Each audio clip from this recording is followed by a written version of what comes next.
नमस्कार दोस्तों, स्वागत है एक नई वीडियो में। इस वीडियो में जैसा आप सामने देख रहे हो, आज हम आए हैं लाल किला। तो इस वीडियो में हम the red fort Lal Qila को करेंगे एक्सप्लोर और आपको भी अंदर से दिखाएंगे। सामने लाहौरी गेट रेड फोर्ट का एंट्रेंस, और यहीं पे आपने प्रधानमंत्री को स्पीच देते सुना होगा। इसी के जस्ट ठीक सामने की ओर में आपको चांदनी चौक की मार्केट्स देखने को मिलेगी, और यहीं से रोड क्रॉस करके वायलेट लाइन पे लाल किला का मेट्रो स्टेशन भी है।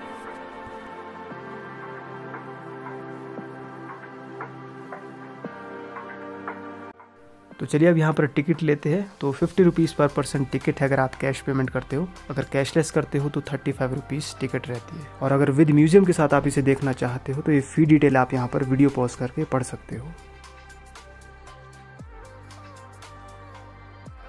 तो यहाँ पर अभी हम लाहौरी गेट पे एंटर करेंगे, और मैं आपको बता दूँ ये एक हिस्टोरिक फोर्ट है जो कि ओल्ड दिल्ली में बसा है। एक यूनेस्को वर्ल्ड हेरिटेज साइट है, शाहजहां द्वारा बनवाया गया है, और जो इसके आर्किटेक्ट है वो उस्ताद अहमद लाहौरी है। ये वही है जिन्होंने ताजमहल भी बनाया था।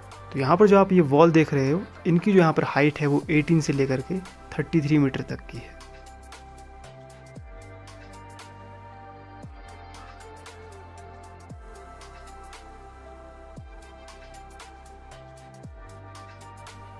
तो यही है लाहौरी गेट, और यहीं से एंट्री है अंदर के लिए।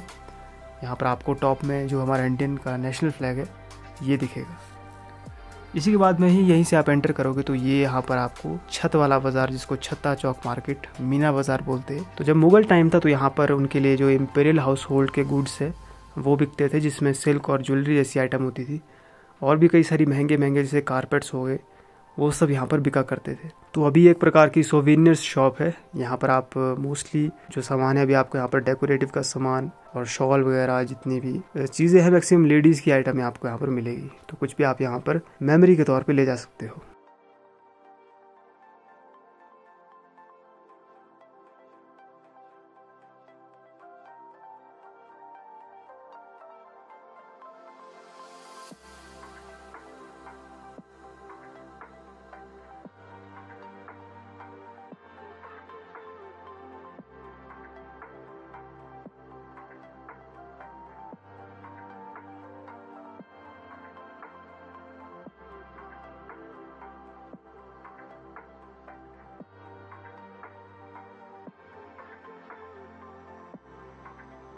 तो छत्ता चौक से निकलने के बाद में सामने आप देख रहे हो नौबत खाना। इसको नक्कार खाना और नगाड़ा घर, ड्रम हाउस भी बोलते हैं। तो यहाँ पर म्यूजिक प्ले करके जो बादशाह और जितने भी फेमस पदाधिकारी थे उनके दीवाने आम में आगमन की सूचना दी जाती थी, और कभी कभी कुछ चुनिंदा अवसरों पर भी यहाँ पर म्यूजिक बजाया जाता था। और ऐसा माना जाता है कि जो परवर्ती मुगल शासकों, जिसमें जहांदर शाह और फारूक सियार है, उनकी यहाँ पर हत्या कर दी गई थी।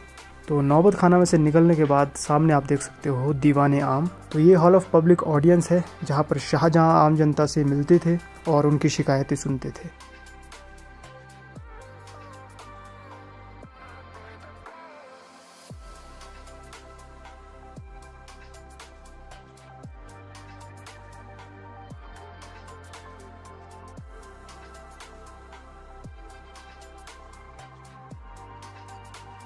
शाहजहां और उनके बाद उनके जितने भी जो सक्सेसर हुए वे सभी दीवाने आम में बैठकर यहाँ पर लोगों से मुलाकात करते थे और उनकी जो शिकायतें हैं वो सुनते थे। बिल्कुल सामने एक आंगन है इसी के, और यहाँ पर जितने भी सब पिलर्स आप देख रहे हो, काफ़ी बड़ा हॉल है, और यहीं पे गैदरिंग्स वगैरह होती थी। सेंटर में जो सिंहासन है ये भी आप यहाँ पर देख सकते हो। तो यहाँ पर संगमरमर से बनी कैनोपी है जो कि बंगाल रूफ से कवर्ड है, जिसके नीचे बादशाह का सिंहासन था, और इसके ठीक नीचे एक चौकी भी है संगमरमर की, जिसका इस्तेमाल वजीर द्वारा किया जाता था शिकायत पत्र प्राप्त करने के लिए।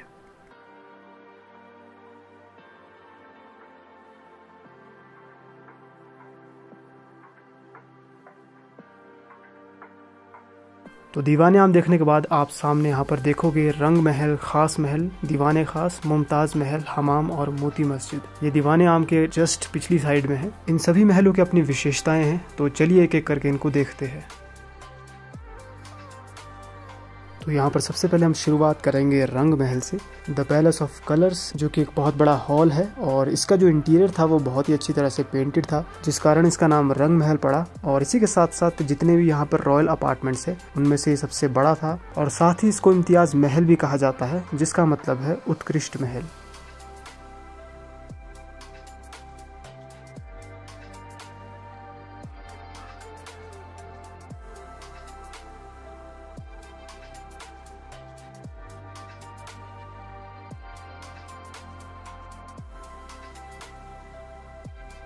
तो सामने आप देख रहे हो नहरे बहिश्त। यहाँ पर कई सारे नहर होती थी जिससे कि गार्डन में और जो इंटीरियर है उसमें वाटर की सप्लाई की जाती थी और वो एयर कंडीशनर की तरह काम भी किया करती थी। इसी के साथ दोस्तों यहाँ पर हम पहुँच चुके हैं मुमताज़ महल में। यह एक रॉयल अपार्टमेंट है जिसका नाम मुमताज़, जो कि शाहजहां की पत्नी थी, उनके नाम पर रखा गया है। अपने गौरव काल में ये शाही हरम का हिस्सा था और इसे छोटा रंग महल के नाम से भी जाना जाता था। ईयर 1857 के फर्स्ट इंडियन फ्रीडम स्ट्रगल के बाद ब्रिटिशर्स द्वारा इसका प्रयोग मिलिट्री प्रिजन के रूप में किया गया, जिसकी वजह से इसका जो रियल अपीयरेंस है वो बिल्कुल बदल गया और आज आप जैसे इसको देख रहे हो ये वैसा बिल्कुल भी नहीं है जैसा ये पहले हुआ करता था।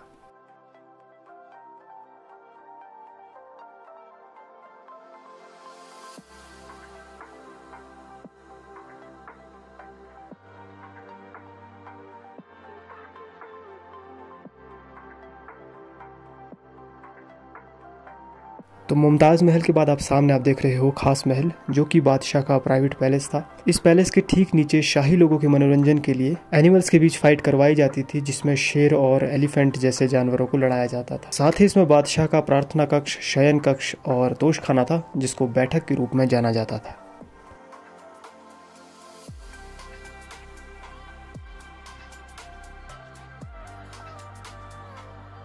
तो खास महल के बिल्कुल बगल में और सामने आप देख रहे हो दीवाने खास, जो शाह महल के नाम से भी जाना जाता है।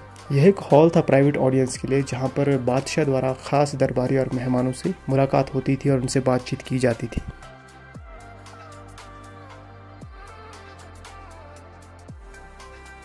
बहुत ही खूबसूरत डिज़ाइन है इस महल का, आप देख सकते हो, काफ़ी ज़्यादा आकर्षित ये कर रहा है। तो महल के बिल्कुल सेंटर में संगमरमर की चौकी पर मयूर सिंहासन रखा हुआ था, जिसे ईयर 1739 में नादिर शाह अपने साथ ले गया और महल के बिल्कुल सेंटर से नहरे बहिश्त बहा करती थी। इसके अलावा इस महल में अमीर खुसरो की एक नज्म भी अंकित है, जो इसमें लिखा है कि धरती पर कहीं स्वर्ग है तो यही है, यही है, यही है।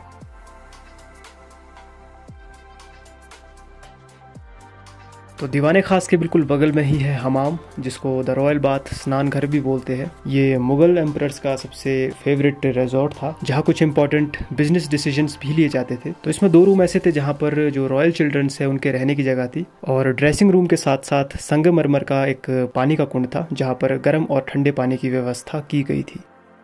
तो बिल्कुल इसके साथ में आप देख रहे हो सामने मोती मस्जिद, इसको औरंगजेब ने बनवाया था इबादत के लिए।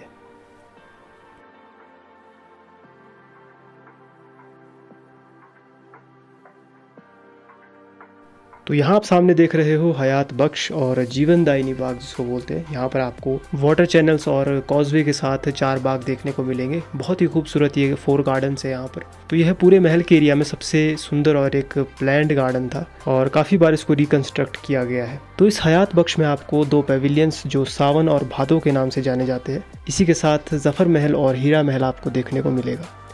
तो सबसे पहले सामने आप देख रहे हो जफ़र महल, जो बहादुर शाह जफ़र ने 1842 में बनाया था, और ये सावन और भादो 2 पेविलियन है, उनके बिल्कुल सेंटर में है और टैंक से घिरा हुआ है। आप एक टैंक देख रहे हो, उसके बिल्कुल सेंटर में है ये। इसका जो रूफ और फ्लोर है वो कोलैप्स हो गया है, अभी फिलहाल ये अंडर कंस्ट्रक्शन में है।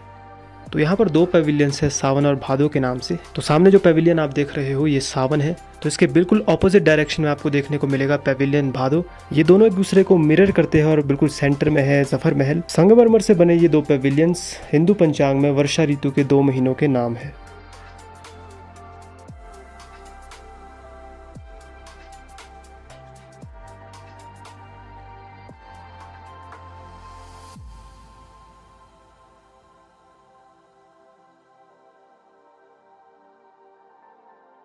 कई सारे महल देखने के बाद में अब समय आ गया है म्यूजियम देखने का।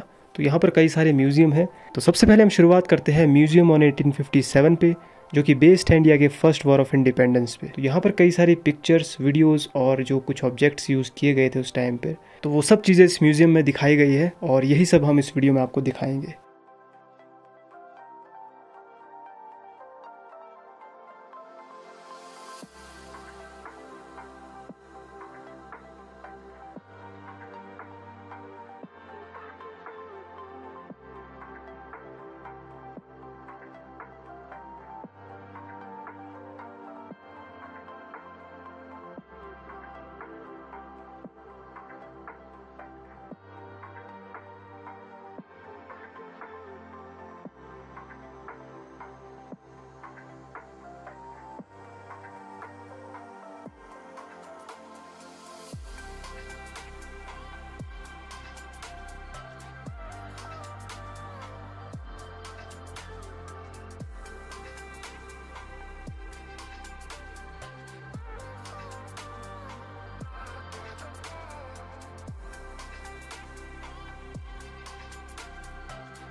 13 अप्रैल 1919, याद जलिया। अगर ये तारीख आपको याद होगी तो ये वही दिन है जिस दिन हमारी आज़ादी के लिए हजारों ने अपने जीवन का बलिदान दिया। अमृतसर के जलियांवाला बाग में जनरल डायर के आदेश पर हुए गोली कांड में हमारे हजारों आज़ादी के दीवाने शहीद हुए। उन सभी का नाम यहाँ पर लिखा गया है, उन सभी को श्रद्धांजलि इस संग्रहालय में दी गई है।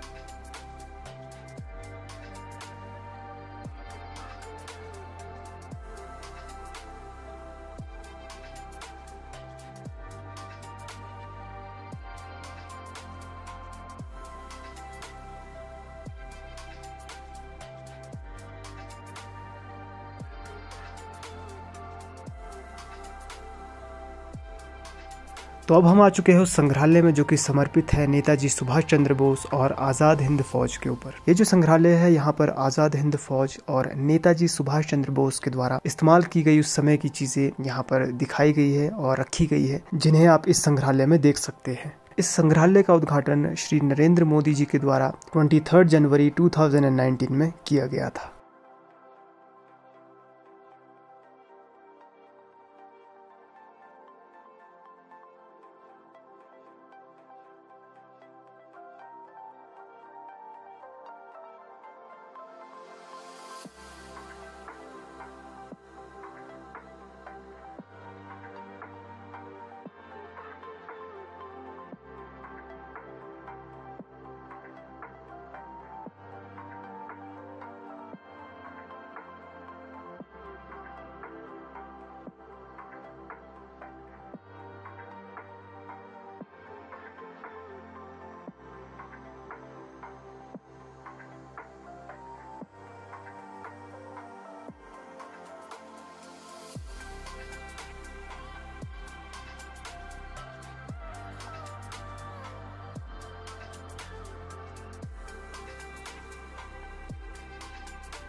तो अब हम आ चुके हैं आज़ादी के दीवाने संग्रहालय में। इस म्यूजियम का उद्घाटन उन सभी अनसंग हीरोज को श्रद्धांजलि देने के लिए किया गया जिन्होंने अपने देश और देशवासियों के प्रति स्वतंत्रता संग्राम के दौरान अपने प्राणों का बलिदान दिया। साथ ही इस म्यूजियम का उद्देश्य यंग जनरेशन को इंस्पायर करना है और उन्हें जागरूक करना है कि उन्हें स्वतंत्रता को हल्के में नहीं लेना चाहिए, क्योंकि महान सेनानियों ने अपने जीवन का बलिदान देकर इसे हासिल किया था।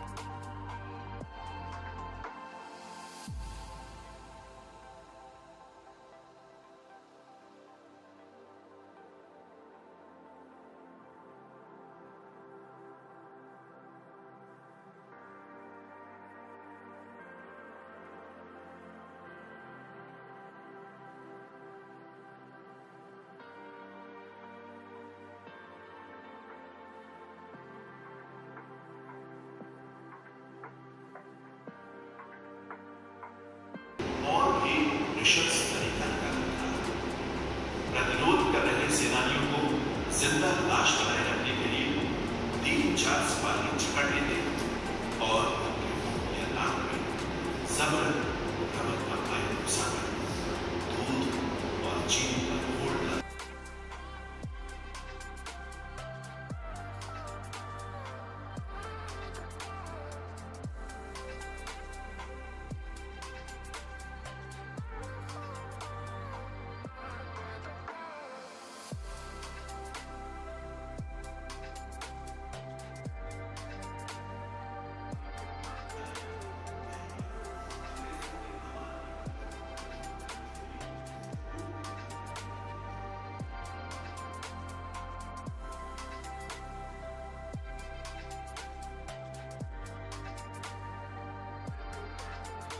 भारत माता की जय। तो दोस्तों, ये वीडियो देखने के लिए आपका बहुत बहुत धन्यवाद। आशा करता हूँ ये वीडियो आपको अच्छी लगी होगी। इसमें दी गई जानकारी अगर आपको पसंद आए तो वीडियो को ज़रूर लाइक करें, शेयर करें, चैनल को सब्सक्राइब करना ना भूलिए। देखते रहिए TND रैलिश। हम मिलते हैं एक नई वीडियो में, तब तक के लिए जय हिंद, जय भारत।